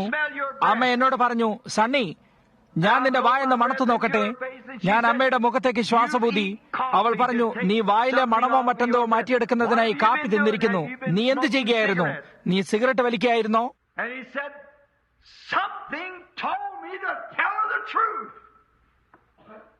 അദ്ദേഹം പറഞ്ഞു, അവളോട് സത്യം പറയുക എന്ന് എന്തോ എന്റെ ഉള്ളിൽ നിന്നും എന്നോട് പറഞ്ഞു. എന്നാൽ ഞാൻ എന്റെ ഹൃദയത്തിന് പ്രതികൂലമായിട്ട്, ഇല്ല അമ്മേ, ഞാൻ സിഗരറ്റ് വലിക്കുകയല്ലായിരുന്നു എന്ന് പറഞ്ഞു. എന്നിട്ട് അദ്ദേഹം പറഞ്ഞു, അന്ന് മുതൽ ഇതെന്നിൽ തുടങ്ങിയിരിക്കുന്നു.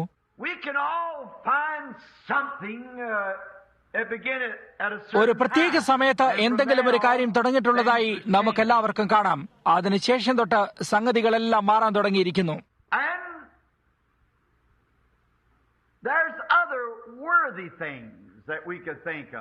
കൂടാതെ മാനനീയമായ കാര്യങ്ങളെക്കുറിച്ച് നമുക്ക് ചിന്തിക്കാൻ കഴിയും. മനുഷ്യർ നല്ല ഉദ്ദേശത്തോടുകൂടി പുതുതായ കാര്യങ്ങളെ ഒരു പ്രത്യേക സമയത്ത് ചെയ്യാൻ ശ്രമിച്ചിട്ടുള്ള കാര്യങ്ങളുമുണ്ട്.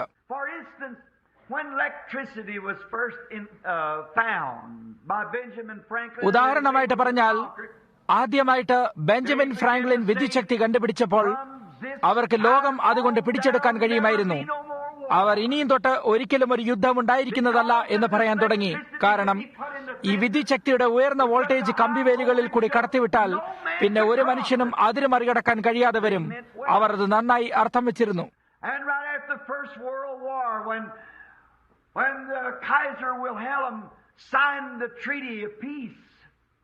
ഒന്നാം ലോകമഹായുദ്ധം കഴിഞ്ഞ ഉടനെ തന്നെ കെയ്സർ വെൽഹാം സമാധാന സന്ധിയിൽ ഒപ്പിട്ടു.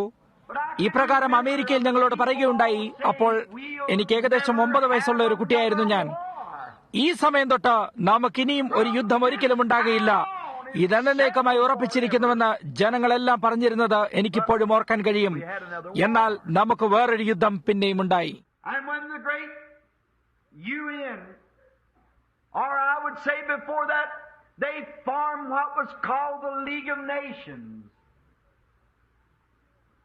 And they said, now we'll have no more wars because we've got a League of Nations. ഐക്യരാഷ്ട്ര സംഘടനയ്ക്ക് മുമ്പായി അവർ രാഷ്ട്രങ്ങളുടെ ഉടമ്പടി എന്ന് വിളിക്കപ്പെടുന്ന കാര്യമുണ്ടാക്കി. അപ്പോൾ അവർ പറഞ്ഞു, ഇനിയും നമുക്ക് യുദ്ധം ഉണ്ടാകുകയില്ല, കാരണം നമുക്ക് രാഷ്ട്രങ്ങൾ തമ്മിൽ ഉടമ്പടി ഉള്ളതുകൊണ്ട് അത് ലോകത്തെ റോന്തു ചുറ്റും. അതിനാൽ എവിടെയെങ്കിലും ഒരു ബഹളമുണ്ടായാൽ എല്ലാ ദേശങ്ങളിൽ നിന്നും ഈ ഉടമ്പടിയിലുള്ള മനുഷ്യർ അവിടെ ചെന്നിട്ട് ലോകത്തെ സമാധാനത്തിലാക്കും. എന്നാൽ അതൊരു പരാജയമായിരുന്നു. അവർ യുദ്ധങ്ങളുമായി മുമ്പോട്ട് തുടർന്നു. ഐക്യരാഷ്ട്ര സംഘടനയും അതേ കാര്യം തന്നെയായിരിക്കും. പേൾ ഹാർബർ വിമാനങ്ങൾ ബോംബിട്ട് നശിപ്പിക്കുന്നതിന്റെ കൃത്യമായ നാഴികയെ മുൻകൂട്ടി പറഞ്ഞ അതേ വ്യക്തിയാൽ നാളെ രാത്രിയിലേക്കോ അല്ലെങ്കിൽ ഞായറാഴ്ച രാത്രിയിലോ ഒരു മുൻകൂട്ടി പറയൽ നടത്തപ്പെട്ടിട്ടുള്ളതായി നമ്മോട് പറഞ്ഞിരിക്കുന്നു. അതായത് ഞായറാഴ്ച രാത്രി 12 മണിക്ക് 70% അമേരിക്കക്കാരായ ജനങ്ങൾ ചാരമായി പോകും. കാരണം റഷ്യ അമേരിക്കയെ ഞായറാഴ്ച രാത്രി 12 മണിക്ക് ബോംബിട്ട് നശിപ്പിക്കുമെന്ന് പേൾ ഹാർബറിനെ കുറിച്ച് മുൻകൂട്ടി പറഞ്ഞ അതേ വ്യക്തി തന്നെ മുൻകൂട്ടി പറഞ്ഞിരിക്കുന്നു. ജനങ്ങൾ പരിഭ്രാന്തരായി പോകുന്നതിന്റെ കാരണത്താൽ അവർ അത് പരസ്യം ചെയ്യുന്നില്ല. ഞാനത് വിശ്വസിക്കുന്നില്ല. ഇല്ല. എന്തുകൊണ്ടെന്നാൽ ആറ്റോമിക യുദ്ധത്തെ ഇതിന് വഹിക്കാൻ കഴിയുകയില്ല. അവരുടെ ഒരു ബോംബ് ശബ്ദത്തിന്റെ പ്രതിബന്ധം കറികടന്ന് ഈ രീതിയിൽ വരുമ്പോൾ വേറൊരു രീതിയിൽ നാം മറ്റൊരെണ്ണം അവർക്ക് നേരെ എറിയുകയും ലോകം തുണ്ടം തുണ്ടമാക്കപ്പെടുകയും ചെയ്യും. എന്നിരിക്കലും യേശുവിന്റെ വരവിന് മുമ്പ് എന്തെങ്കിലും ഒരു കാര്യം സംഭവിക്കേണ്ടതുണ്ട്. അത് ശരിയാണ്.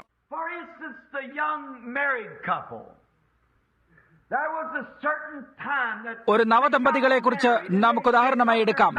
അവർ വിവാഹിതരായ ഒരു നിശ്ചിത സമയമുണ്ട്. അവർ തമ്മിൽ ശപഥം ചെയ്യുകയും അവരുടെ സത്യസന്ധതയെ തമ്മിൽ പ്രതിജ്ഞ ചെയ്യുകയും ചെയ്യുന്നു.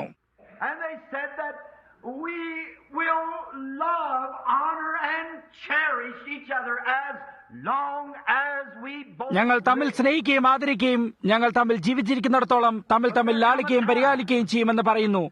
എന്നാൽ എന്തെങ്കിലും സംഭവിക്കുന്ന ഒരു സമയം അവിടെ കടന്നു വരുന്നു.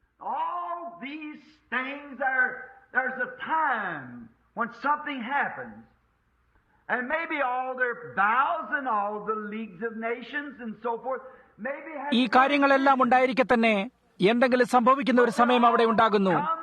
ഒരുപക്ഷെ അവരുടെ പ്രതിജ്ഞകളും രാഷ്ട്രങ്ങളുടെ ഉടമ്പടിയും മറ്റുള്ളതെല്ലാം നല്ല ഉദ്ദേശത്തോടുകൂടി ഉള്ളതായിരിക്കാം. എന്നാൽ അതെല്ലാം ഒരവസാനത്തിലെത്തുന്നു. എല്ലാം മനുഷ്യന്റെ കാലിനടിയിൽ തകർന്നു പോകുന്നു.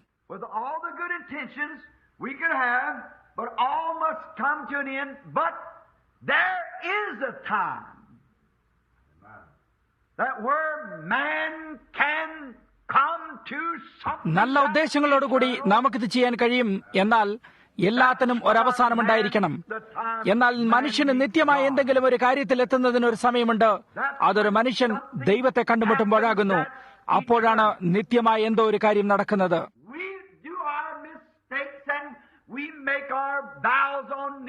നാം തെറ്റുകൾ ചെയ്യും. നാം പുതുവർഷ രാത്രിയിൽ ചെയ്യുന്ന പ്രതിജ്ഞകൾ അടുത്ത ദിവസം തകർത്ത് കളയുന്നതിന് വേണ്ടി മാത്രം ചെയ്യുന്നു. നാം പുതിയ താളുകൾ മറിക്കുകയും നമ്മുടെ പ്രതിജ്ഞകളെ നിശ്ചയിക്കുകയും ചെയ്യുന്നു. നാം പട്ടക്കാരന്റെ അടുക്കൽ പോകുന്നു. നാം പോകുന്നില്ല. എന്നാൽ കത്തോലിക്കക്കാർ പോകുന്നു. അവർ ചെന്ന് ഏറ്റുപറച്ചിൽ നടത്തുകയും പ്രതിജ്ഞകൾ ഒപ്പിടുകയും നാം വേദിയിലെത്തിയിട്ട് പുതിയ താളുകൾ മറിക്കുകയും ചെയ്യുന്നു. എന്നാൽ അവയെല്ലാം വ്യർത്ഥമാകുന്നു. കാരണം അത് കഴിഞ്ഞിട്ട് ആരെങ്കിലും നമ്മുടെ വഴിമറിയടക്കുമ്പോൾ അല്ലെങ്കിൽ മറ്റെന്തെങ്കിലും സംഭവിക്കുമ്പോൾ ആ പഴയ കോപം വീണ്ടും തിരികെ പറന്നെത്തുന്നു. നാം എല്ലായ്പ്പോഴും എന്തെങ്കിലും കുഴപ്പത്തിൽ ചെന്നെത്തുന്നു. അത് വീണ്ടും സംഭവിക്കും.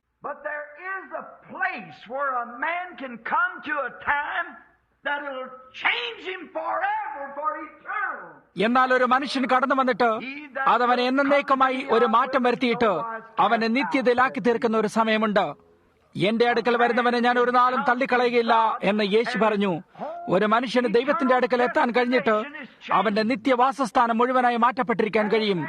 ഒരു മനുഷ്യന് ദൈവത്തെ കണ്ടുമുട്ടിയിട്ട് പിന്നെ ഒരിക്കലും അതുപോലെ തന്നെ ആയിരിക്കാൻ കഴിയാതെ വരും. നിങ്ങൾക്ക് ദൈവത്തെ കണ്ടുമുട്ടിയിട്ട് നിങ്ങൾ ഇതിനു മുമ്പായിരുന്ന അതേ വ്യക്തി തന്നെ ആയിരിക്കാൻ കഴിയുകയില്ല. നിങ്ങൾ അവനെ ഉപേക്ഷിച്ചിട്ട് പോയാൽ നിങ്ങൾ ഇതിനു മുമ്പായിരുന്നതിലും കൂടുതൽ മോശമായ ഒരു വ്യക്തിയായിത്തീരും. നിങ്ങൾ അവനെ സ്വീകരിച്ചാൽ നിങ്ങൾക്ക് നിത്യജീവനുണ്ട്. അന്ത്യനാളുകളിൽ അവൻ തന്റെ വാഗ്ദത്ത പ്രകാരം നിങ്ങളെ ഉയർപ്പിക്കും.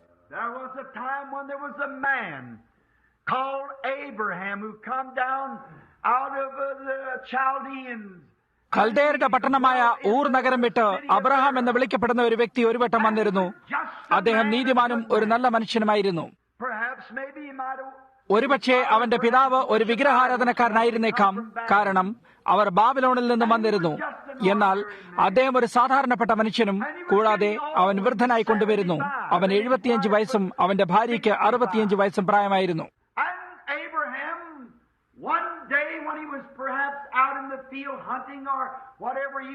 ഒരു ദിവസം അബ്രഹാം ഒരുപക്ഷെ വയലിലോ അല്ലെങ്കിൽ വേട്ടയാടുകയോ അല്ലെങ്കിൽ പഴങ്ങൾ പറിക്കുകയോ അല്ലെങ്കിൽ എന്തെങ്കിലും ജോലിയിലായിരിക്കുമ്പോൾ അവൻ ദൈവത്തെ കണ്ടുമുട്ടി. അന്നു മുതൽ അവനിൽ മാറ്റം വന്നു കഴിഞ്ഞിരുന്നു.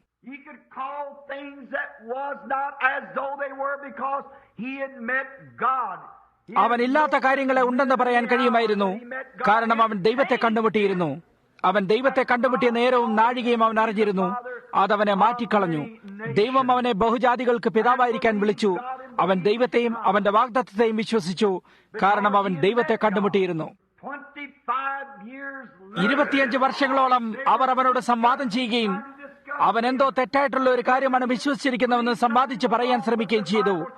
എന്നാൽ അവന് വിശ്വാസത്താൽ ശക്തിപ്പെട്ട് ദൈവത്തിന് മഹത്വം കൊടുത്തു എന്ന് ബൈബിൾ പറയുന്നു.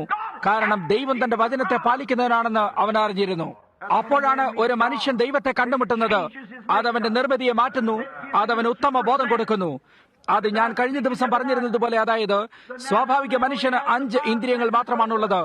എന്നാൽ ഒരു വിശ്വാസി ദൈവത്തെ കണ്ടുമുട്ടുമ്പോൾ അവന് വ്യത്യസ്തമായ എന്തോ ഒന്നുകൂടി കിട്ടുന്നു. അത് ഉത്തമ ബോധമാണ്. സകല നിഴലിനും ഉപരിയായി അതാണ് അവനെ ഉയർത്തുന്നത്. അതവനെ സംഭവിപ്പാൻ അസാധ്യമായ കാര്യങ്ങളെ വിശ്വസിപ്പിക്കാൻ ഇടയാക്കുന്നു. അത് ദൈവം കൽപ്പിച്ചിരിക്കുന്നതിനാൽ അത് സംഭവിക്കും എന്നവൻ വിശ്വസിക്കുന്നു. ഒരു മനുഷ്യൻ ദൈവവുമായി കണ്ടുമുട്ടുമ്പോൾ എന്തോ സംഭവിക്കുന്നു. ഒരു വട്ടം സകല ബുദ്ധിയിലും ദൈവവചനത്തിന്റെ സകല വേദശാസ്ത്രത്തിലും പരിശീലനം പ്രാപിക്കപ്പെട്ട ഒരു വ്യക്തി ഉണ്ടായിരുന്നു. അവനെല്ലാം അക്ഷരാർത്ഥമായി അറിയാമായിരുന്നു. അവൻ വിദ്യാഭ്യാസം നേടുകയും എല്ലാവിധ ബിരുദങ്ങളും പ്രാപിച്ചവനായിരുന്നു.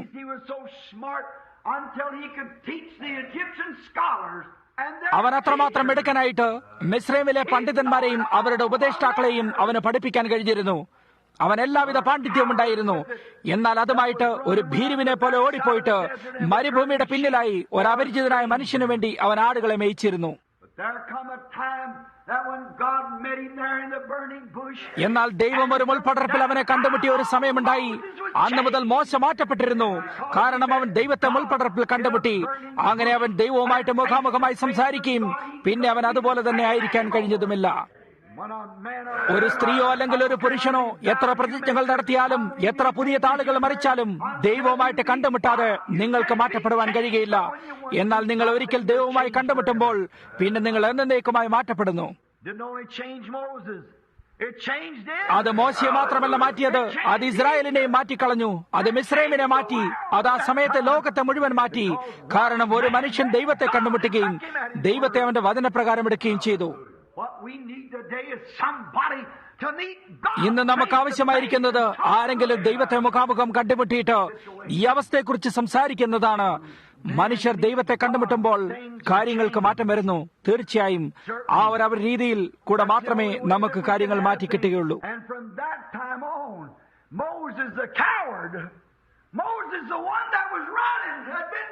അന്ന് മുതൽ ഭീരുവായ മോശ, ഒളിച്ചോടിപ്പോയ മോശയ്ക്ക് മാറ്റം വന്നു കഴിഞ്ഞിരുന്നു. അന്ന് മുതൽ അവൻ ദൈവത്തിന്റെ ദാസനായി തീർന്നു. അതെല്ലാം ഇപ്പോഴും ആ രീതിയിലാണ് പ്രവർത്തിക്കുന്നത്. ഒരു മനുഷ്യൻ ദൈവത്തെ കണ്ടുമുട്ടുമ്പോൾ എല്ലാ കാര്യങ്ങളും മാറ്റപ്പെടുന്നു. ഒരു വട്ടം ഒരു 18 വയസ്സോളം പ്രായമേറിയ ഒരു പെൺകുട്ടി, ഒരുപക്ഷെ അത്രയും വയസ്സുണ്ടാകുകയില്ല, ഒരു ദിവസം അവൾ രാവിലെ വെള്ളം കോരുവാനായിട്ട് ഒരുപക്ഷെ ഒരു തൊട്ടി വെള്ളം നസറത്തിൽ നിന്നും കൊണ്ടുവരുന്നതിനായിട്ട് വഴിയിൽ കൂടി പോകുകയായിരുന്നു.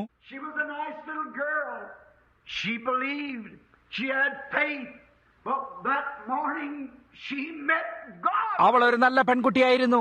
അവൾ വിശ്വാസിയായിരുന്നു. അവൾ വിശ്വസിച്ചിരുന്നു. എന്നാൽ അന്ന് രാവിലെ അവൾ ദൈവത്തെ കണ്ടുമുട്ടി. ദൈവം അവളോട് എന്തോ പറയുകയും അവൾ അത് വിശ്വസിക്കുകയും ചെയ്തു. അതവളുടെ മുഴുവൻ ജീവിതഗതിയെ മാറ്റിക്കളയുകയും അതവളെ അനശ്വരയാക്കി തീർക്കുകയും ചെയ്തു. അവളുടെ പേര് നമ്മുടെ കർത്താവായ യേശു ക്രിസ്തുവിന്റെ മാതാവായ മറിയം എന്നായിരുന്നു.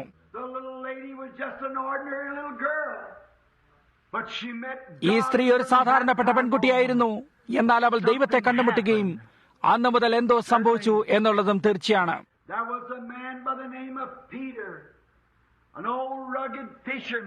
പത്രസിന്റെ പേരോടുകൂടിയ പരുക്കനായ ഒരു മീൻപിടുത്തക്കാരൻ ഉണ്ടായിരുന്നു. ഒരുപക്ഷെ വളരെ പരുക്കനായിരുന്നു കാണും.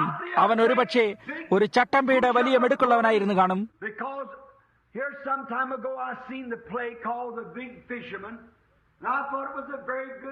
കാരണം ഈ അടുത്ത സമയത്ത് ഞാൻ ഒരു വലിയ മീൻപിടുത്തക്കാരൻ എന്ന നാടകം കണ്ടിരുന്നു. അതിൽ പത്രസിന്റെ ഒരു നല്ല വിവരണം ഉണ്ടായിരിക്കുമെന്ന് ഞാൻ വിശ്വസിച്ചിരുന്നു. കാരണം അവൻ അതുപോലെയുള്ള ഒരു വലിയ പരുക്കനായ മനുഷ്യനായിരുന്നു. അവൻ യാതൊന്നിനെയും കാര്യമാക്കിയിരുന്നില്ല. അവൻ കഷ്ടിച്ച് എന്തെങ്കിലും വിശ്വസിച്ചിരുന്നുള്ളൂ. എന്നാൽ ഒരു ദിവസം അവൻ ദൈവത്തെ കണ്ടുമുട്ടി. അന്ന് മുതൽ അവന് മാറ്റം വന്നു കഴിഞ്ഞു. അന്ന് മുതൽ അവൻ കർത്താവായ യേശു ക്രിസ്തുവിന്റെ ഒരു അപ്പോസ്തലനായി തീർന്നു. ഇത് കുറച്ചു നേരം മുമ്പ് സഹോദരൻ ഡേവിഡ് ഡ്യൂപ്ലസിസ് തർശിസിലെ ശൗലിനെ കുറിച്ച് പറഞ്ഞതുപോലെയാണ്. അവൻ ഒരു കൊലപാതകനും കൊലപാതകരുടെ മേൽക്കുപ്പായം പിടിച്ചിരുന്നവനുമായിരുന്നു. അവൻ സ്തേഫനോസ് എന്ന രക്തസാക്ഷിയുടെ മരണത്തിന് സാക്ഷിയായിരുന്നു.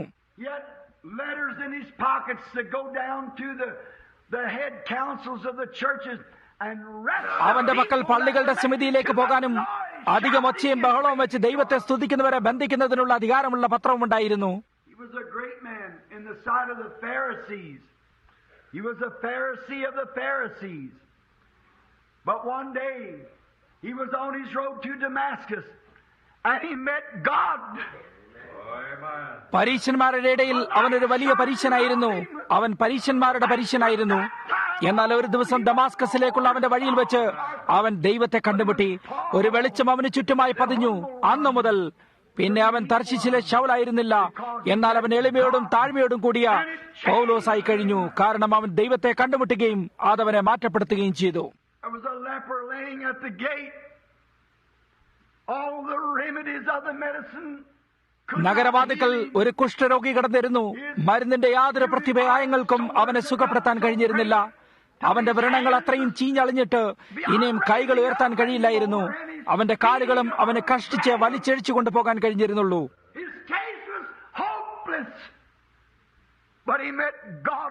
അവന്റെ രോഗത്തിന് യാതൊരു ആശയമില്ലായിരുന്നു. ഒരു ദിവസം വാതിൽക്കൽ നിന്ന് പുറത്തു വരുമ്പോൾ അവൻ ദൈവത്തെ കണ്ടുമുട്ടി.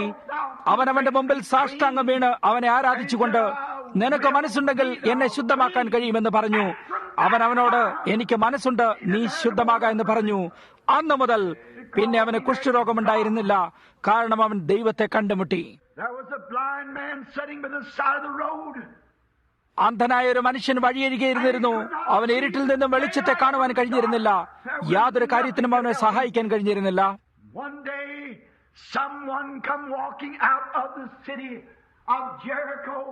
ഒരു ദിവസം യെരിഹോ നഗരത്തിൽ നിന്നും ആരോ നടന്നു വരികയും അവൻ ദൈവത്തെ കണ്ടുമുട്ടുകയും ചെയ്തു. അന്നു മുതൽ അവനെ കാണാൻ കഴിഞ്ഞു. അവന്റെ കാഴ്ച അവന് തിരികെ കിട്ടി. വെളിച്ചത്തിന്റെ കാഴ്ച അവന്റെ കണ്ണിലേക്ക് തുറന്നു കയറുകയും അവന് വീണ്ടും കാണാൻ കഴിയുകയും ചെയ്തു. കാരണം അന്നു മുതൽ അവൻ യേശുവിനെ കണ്ടുമുട്ടിയത് മുതൽ അവനൊരു വ്യത്യസ്തനായ മനുഷ്യനായിരുന്നു. അവന് തന്റെ കാഴ്ച വീണ്ടും കിട്ടിയിരുന്നു. ഒരു വ്യക്തി ദൈവത്തെ കണ്ടുമുട്ടുമ്പോൾ നിശ്ചയമായിട്ടും എന്തോ സംഭവിക്കുന്നു. ഒരു വട്ടം ഒരു ചെറുപ്പക്കാരനായ മനുഷ്യനുണ്ടായിരുന്നു. അവൻ ആ ദേശത്തെ ഒരു നല്ല പൗരനായിരുന്നു എന്നുള്ളതിൽ യാതൊരു സംശയമില്ലായിരുന്നു. എന്നാൽ അവൻ ഭൂതഗ്രസ്തനായി. അതത്രമാത്രം മോശമായിട്ട് കാരാഗ്രഹത്തിന് പോലും അവനെ പിടിച്ചു വെക്കാൻ കഴിഞ്ഞിരുന്നില്ല. അവർ അവനെ ചങ്ങല കൊണ്ട് ബന്ധിച്ചു. പിശാചുക്കളുടെ ലഗ്യോൻ അവനിലായിട്ട് അവൻ ഈ ചങ്ങലകളെ തകർത്തിട്ട് സ്വയം സ്വതന്ത്രമാക്കാൻ കഴിഞ്ഞിരുന്നു. പിശാചുക്കൾ അവനെ കല്ലറകളിൽ എത്തിച്ചിട്ട് അവൻ അവിടെ പാർത്തിരുന്നു. അവൻ കല്ലുകൊണ്ട് അവനെ തന്നെ മുറിക്കുകയും ചതയ്ക്കുകയും ചെയ്തിരുന്നു. അവനൊരു ഭീകരനായ മനുഷ്യനായിരുന്നു.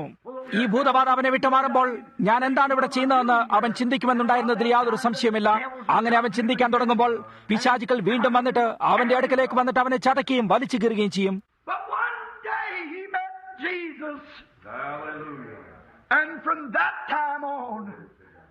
എന്നാൽ ഒരു ദിവസം അവൻ യേശുവിനെ കണ്ടുമുട്ടി. അന്നു മുതൽ ഗദരദേശത്തെ ഭൂതഗ്രസ്തൻ വസ്ത്രം ധരിച്ചും സുബോധം പൂണ്ടും അവന്റെ കാൽപാദങ്ങളിലിരുന്നു. അവനൊരു മാന്യനായ മനുഷ്യനെ പോലെ തന്റെ വീട്ടിലേക്ക് തിരികെ പോകാൻ കഴിയുമായിരുന്നു. അവന് നാഗരികതയിലേക്ക് തിരികെ പോകാൻ കഴിയുമായിരുന്നു. അവന് തന്റെ പ്രിയപ്പെട്ടവരുടെ അടുക്കലേക്ക് തിരികെ ചെന്ന് അന്നു മുതൽ ഞാൻ മാറ്റപ്പെട്ടിരിക്കുന്നു എന്ന് പറയാൻ കഴിയുമായിരുന്നു. അതെ,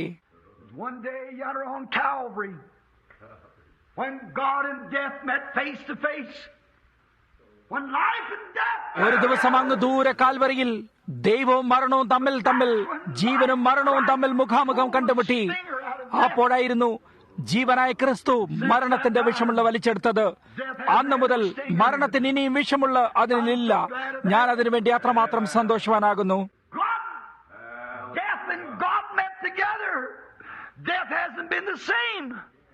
മരണവും ദൈവവും തമ്മിൽ കണ്ടുമുട്ടി. മരണം പിന്നെ അതായിരുന്നില്ല. അതിനിപ്പോൾ യാതൊരു വിഷമുള്ളുമില്ല. ഒരു ക്രിസ്തീയ വിശ്വാസിക്ക് മരണത്തിന്റെ മുമ്പിലേക്ക് നേരെ കടന്നു ചെന്നിട്ട്, മരണമേ, നിന്റെ വിഷമുള്ള എവിടെ? ശവക്കുഴിയെ, നിന്റെ ജയം എവിടെ എന്ന് പറയാൻ കഴിയും. എന്തുകൊണ്ടാണ്? അവ രണ്ടും ദൈവത്തെ കണ്ടുമുട്ടി. അതിനുശേഷം തൊട്ട് പിന്നെ അവ അതുപോലെ തന്നെ ആയിരുന്നില്ല. ഒരു വട്ടം ദൈവവുമായി കണ്ടുമുട്ടി കഴിയുമ്പോൾ ഒരു മനുഷ്യനും അതുപോലെ തന്നെ ആയിരിക്കാൻ കഴിയില്ല. യാതൊന്നിനും അതുപോലെ തന്നെ ആയിരിക്കാൻ കഴിയില്ല. നിങ്ങൾ ഒരിക്കലും പിന്നെ അതുപോലെ തന്നെ ആയിരിക്കില്ല.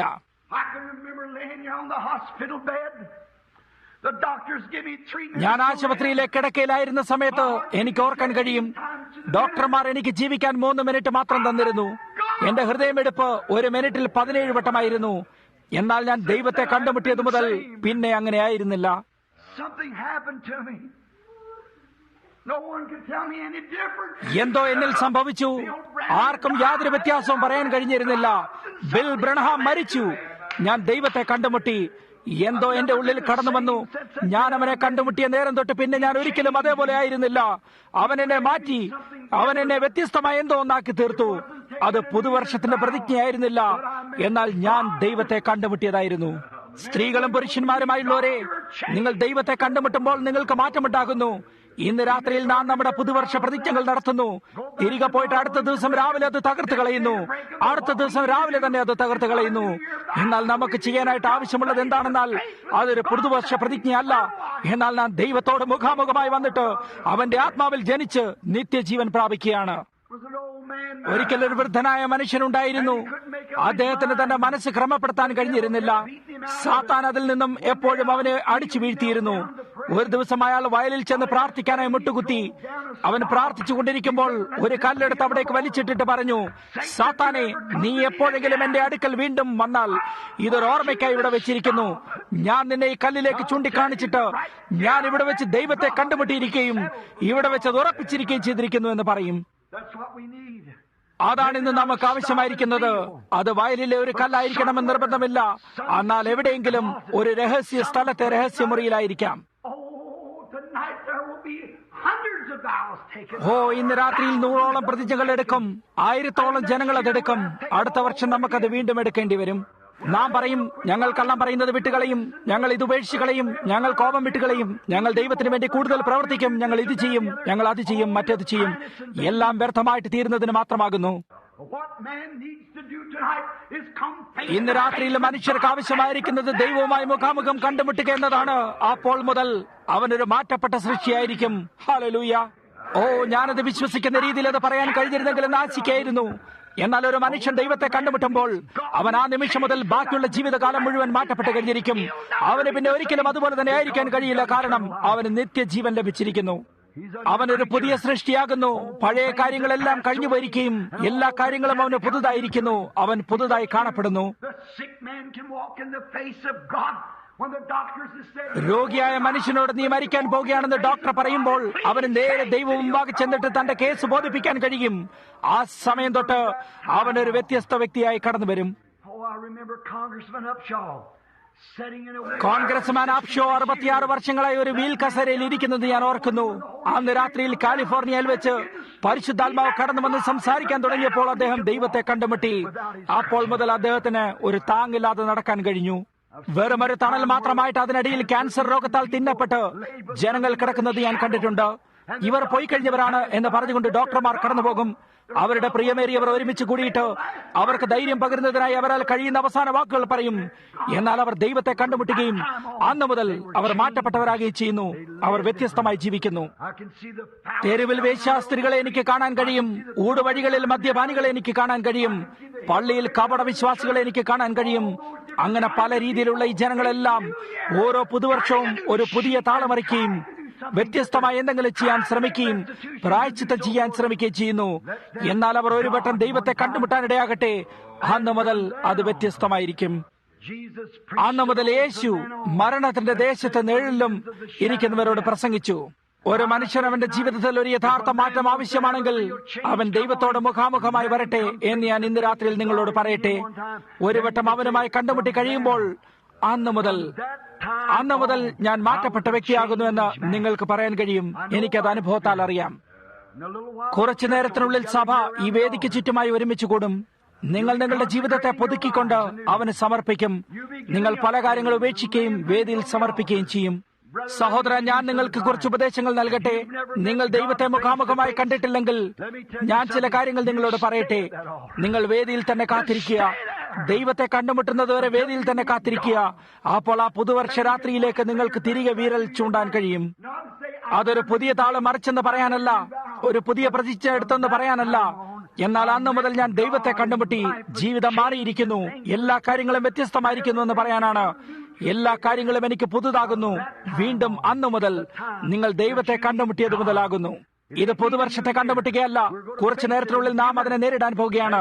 ഏകദേശം 2.5 മണിക്കൂറിന് ശേഷമാണെന്ന് ഞാൻ വിചാരിക്കുന്നു. ഒരുപക്ഷെ അതിലും കുറവായിരിക്കാം. നാം ഒരു പുതുവർഷത്തെ മുഖാമുഖം കണ്ടുമുട്ടുന്നതാണ്. നാം അതിനെ പ്രതിജ്ഞകൾ കൊണ്ട് കണ്ടുമുട്ടും, നാം വാഗ്ദാനങ്ങൾ കൊണ്ട് കണ്ടുമുട്ടും, നാം നല്ല ഉപദേശങ്ങളോടെ കണ്ടുമുട്ടിയെന്നിരിക്കാം. നാം ഒരു പുതിയ താളമറിക്കാൻ ശ്രമിക്കും, നാം വ്യത്യസ്തമായി ചെയ്യാൻ ശ്രമിക്കുമെന്ന് പറഞ്ഞുകൊണ്ട് നാം കണ്ടുമുട്ടും. അതെല്ലാം നന്നായിരിക്കുന്നു. ഞാനത് അഭിനന്ദിക്കുന്നു. സഹോദര, നിങ്ങൾ ആദ്യം ദൈവത്തെ കണ്ടുമുട്ടാതെ അതൊരിക്കലും നിത്യമായിരിക്കില്ല. നിങ്ങൾ ആദ്യമായി ദൈവത്തെ കണ്ടുമുട്ടി കഴിയുമ്പോൾ അന്ന് മുതൽ എല്ലാ കാര്യങ്ങളും വ്യത്യസ്തമായിരിക്കും. നമ്മുടെ തലകളെ പ്രാർത്ഥിക്കുന്നതിന് വേണ്ടി നമുക്ക് വണങ്ങാം. ദൈവപുത്രനായ കർത്താവായ യേശുവേ, ഞാൻ നിന്നെ കണ്ടുമുട്ടിയ സമയത്തെ കർത്താവെ ഞാൻ ഓർക്കുന്നു. ഒരു നിർഭാഗ്യനും അരിഷ്ടനുമായി ഒരു നല്ല സാൻമാർഗിക ജീവിതവും ചുറ്റിക്കറങ്ങാതെയും മദ്യപിക്കാതെയും ചൂതുകളിക്കാതെയും പുകവലിക്കാതെയും മറ്റുമായി ജീവിച്ചിരുന്നത് ഞാൻ ഓർക്കുന്നു. എന്നാൽ ഏകദേശം 20 വർഷങ്ങൾക്ക് മുമ്പ് മരണം ആശുപത്രിയിലേക്ക് ഒളിച്ചു കയറി വന്നപ്പോൾ കർത്താവിന്റെ ജീവിതത്തിൽ എന്തോ കുറവുള്ളതായി അപ്പോൾ ഞാൻ അറിഞ്ഞു. അവിടെ ഞാൻ ദൈവത്തെ കണ്ടുമുട്ടുകയും അന്നു മുതൽ ഞാൻ നിനക്ക് സേവ ചെയ്യാൻ ശ്രമിച്ചുകൊണ്ടിരിക്കുന്നു. എന്റെ ജീവിതം മാറ്റപ്പെടുകയും എല്ലാ കാര്യങ്ങളും വ്യത്യസ്തമായി കാണപ്പെടുകയും ചെയ്യുന്നു. കർത്താവ്, ഞാൻ നിന്നെ കണ്ടുമുട്ടിയതിൽ വളരെ സന്തോഷവാനാകുന്നു. ഇന്ന് രാത്രിയിൽ ഞാൻ പുതുവർഷത്തെ നേരിടുമ്പോൾ ജീവനുള്ള ദൈവത്തിന്റെ ആത്മാവിനെ ഹൃദയത്തിലാക്കിക്കൊണ്ട് എനിക്കതിനെ നേരിടാൻ കഴിയുമെന്ന് പറയാൻ കഴിയുന്നതിൽ ഞാൻ സന്തോഷിക്കുന്നു. കർത്താവെ, ഞങ്ങൾക്ക് അനുഭവങ്ങളെ തരണമേ. നിന്റെ നന്മയും കരുണയും ഞങ്ങൾക്ക് നൽകണമേ. ഞങ്ങളുടെ പാപങ്ങളെ ഞങ്ങളോട് ക്ഷമിക്കണമേ. ഈ കടന്നു വരുന്ന വർഷം ഞങ്ങൾ നിന്നെ കണ്ടുമുട്ടുകയും ഞങ്ങളുടെ ജീവിതങ്ങളിൽ മാറ്റം വന്നിരിക്കുകയും ചെയ്തിരിക്കുന്നുവെന്ന അനുഭവത്തോടെ ദൈവമായ കർത്താവെ, ഞങ്ങളെ ജീവിക്കുവാൻ ഇടയാക്കണമേ. കർത്താവെ, ഇത് അനുവദിച്ചേരണമേ. ഞങ്ങളുടെ കുറവുകളെ ഞങ്ങളോട് ക്ഷമിക്കണമേ. നിന്റെ പരിശുദ്ധാത്മാവിനെ ഞങ്ങളുടെ ഉള്ളിൽ വസിപ്പിക്കണമേ. ഞങ്ങളെ നയിക്കുകയും വഴി നടത്തുകയും ചെയ്യണമേ. പിതാവായ ദൈവമേ, ഇവിടെ ഇത് 1960 എന്നെ നേരിടുന്നു. ലോകമൊട്ടിക്കായി ഒരു യോഗത്തിനുള്ള അവസരമുണ്ടായിരിക്കുകയും അവിടെ 1000, 10,000, 1000-1000-ത്തിലുമധികം അസംസ്കൃതരായ പുറജാതികളും വിഗ്രഹാരാധനക്കാരും മറ്റും നിന്റെ അടുക്കലേക്ക് വരുവാനിടയുണ്ട്. ദൈവമായ കർത്താവേ, നിന്റെ ആത്മാവിന്റെ ഹൃദയത്തിലായിട്ട് ഇന്ന് രാത്രിയിൽ ഞാൻ നിന്റെ വേദിയെ നേരിടുകയും നിങ്ങളിലേക്ക് നോക്കിക്കൊണ്ടോ ദൈവമേ, എന്നെ സഹായിക്കണമേ. എന്റെ ഹൃദയം എരിഞ്ഞു കത്തുന്നു. കർത്താവെ, ഞാൻ നിന്നെ സ്നേഹിക്കുന്നുവെന്ന് ഞാൻ പറയട്ടെ. നിന്റെ സേവനത്തിനായി എന്നെ തന്നെ നിനക്ക് തരുന്നു. നിനക്ക് ഇഷ്ടമുള്ളിടത്തേക്ക് എന്നെ നയിക്കണമേ. നീ ആഗ്രഹിക്കുന്നിടത്തേക്ക് എന്നെ അയക്കണമേ. കർത്താവെ, സംസാരിക്കണമേ. ഞാൻ പോകാം. എന്റെ സഭയെ അനുഗ്രഹിക്കണമേ. സഹോദരൻ നെവിലിനെ അനുഗ്രഹിക്കണമേ. ഇവരുള്ള സകല ജനങ്ങളെയും ഞങ്ങളുടെ വാതിൽക്കലെത്തിയിരിക്കുന്ന അപരിചിതരെയും അനുഗ്രഹിക്കണമേ. വൈകുന്നേര സമയം ഈ ഇടയന്മാർ സംസാരിക്കുന്നതാണ്. ദൈവമേ, അവരുടെ ശുശ്രൂഷയെ നീ അനുഗ്രഹിക്കണമേ എന്ന് ഞാൻ പ്രാർത്ഥിക്കുന്നു. സഹോദരൻ നെവിലിനെ അനുഗ്രഹിക്കണമേ. സഹോദരൻ ജൂനിയർ ജാക്സനെ അനുഗ്രഹിക്കണമേ. സഹോദരൻ ബീലറിനെയും മറ്റുള്ള സകല ശുശ്രൂഷകരെയും പിതാവെ നീ അനുഗ്രഹിക്കണമേ. 1960 ഞങ്ങൾക്കൊരു മഹത്തായ വർഷമായി തരണമേ. കർത്താവെ, നിന്നെ മുഖാമുഖം കണ്ടുമുട്ടിയെന്നറിയാവുന്നവരായ ഞങ്ങൾ നിന്റെ ആത്മാവിനാൽ പുതുജനനം എന്താണ് അർത്ഥമാക്കുന്നതെന്ന് മനസ്സിലാക്കുമ്പോൾ നിന്നെ സേവ ചെയ്യുന്നതിന് അങ്ങയുടെ നിത്യകൃപയെ ഞങ്ങൾക്ക് നൽകണമേ. യേശുവിന്റെ നാമത്തിൽ ഞങ്ങൾ അപേക്ഷിക്കുന്നു. ആമേൻ. നിങ്ങൾ അവനെ സ്നേഹിക്കുന്നുണ്ടോ? 1960 ഒരു പുതിയ താള് മറിച്ചിരിക്കുന്നു എന്നുള്ളതാക്കാൻ ഇടയാക്കരുത്. ഞാനൊരു പുതിയ ജീവിതം ജീവിക്കാൻ ശ്രമിച്ചു എന്ന് പറയുന്നതാക്കാൻ ഇടയാക്കരുത്. എന്നാൽ അത് ഞാൻ ദൈവത്തെ കണ്ടുമുട്ടിയിരിക്കുന്നു. അന്നു മുതൽ എനിക്ക് സകല ബുദ്ധിയെയും കവിയുന്ന ദൈവസമാധാനവും ഉച്ചരിപ്പാൻ കഴിയാത്ത ആനന്ദവും നിറയെ മഹത്വവും എനിക്ക് സന്തുഷ്ടിയുമുണ്ടായിരിക്കുന്നു എന്ന് പറയുന്നതാകാൻ ഇടയാകട്ടെ. മരണം തന്നെ വന്നാലും എന്റെ അവസാനത്തെ ശ്വാസം എടുക്കപ്പെട്ട് കഴിയുമ്പോൾ ഞാൻ ദൈവത്തിന്റെ കരങ്ങളിലായിരിക്കും. എന്ത് വന്നാലും പോയാലും അതൊരു കാര്യമല്ല. ഞായറാഴ്ച രാത്രിയിൽ അവർക്ക് വേണമെങ്കിൽ അമേരിക്കയെ പൊട്ടിത്തെറിപ്പിക്കട്ടെ. നാം അവനോടൊപ്പം മഹത്വത്തിലായിരുന്നതുവരെ ബോംബ് പൊട്ടുകയില്ല. ആമേൻ. യാതൊന്നിനും നമ്മെ മുറിവേൽപ്പിക്കാൻ കഴിയുകയില്ല. ഹല്ലേലൂയ. ഞാൻ ദൈവത്തെ കണ്ടുമുട്ടിയതിൽ സന്തോഷവാനാകുന്നു. അന്നു മുതൽ എന്നെനിക്ക് പറയാൻ കഴിയുന്നതിൽ ഞാൻ സന്തോഷവാനാകുന്നു. ആ സ്ഥാനത്തെ കുത്തിപ്പിടിക്കുക. ഞാൻ ദൈവത്തെ കണ്ടുമുട്ടിയപ്പോൾ എന്തോ ഒരു കാര്യം എനിക്ക് സംഭവിച്ചു. ആ നേരം മുതൽ ഞാൻ മാറിക്കഴിഞ്ഞിരിക്കുന്നു. അന്നു മുതൽ എന്നേക്കുമായി ഞാൻ മാറിക്കഴിഞ്ഞിരിക്കുന്നു. ദൈവത്തിന്റെ ശക്തിയും മഹത്വത്തിനും ഒരു സാക്ഷിയായിട്ട് ഇന്ന് രാത്രിയിൽ ഞാൻ ആ വഴിയിലായിരിക്കുന്നതിൽ സന്തോഷിക്കുന്നു. ഞാൻ ഒന്നുമില്ലാത്തവനായി കിടന്നിരുന്നു. ദൈവം അവിടെ കടന്നു വന്ന് തന്റെ കൃപയെ തന്നെ എന്നെ രക്ഷിക്കുകയും എന്നെ സുഖപ്പെടുത്തുകയും അവന്റെ ആത്മാവിൽ നിറയ്ക്കുകയും ചെയ്തു.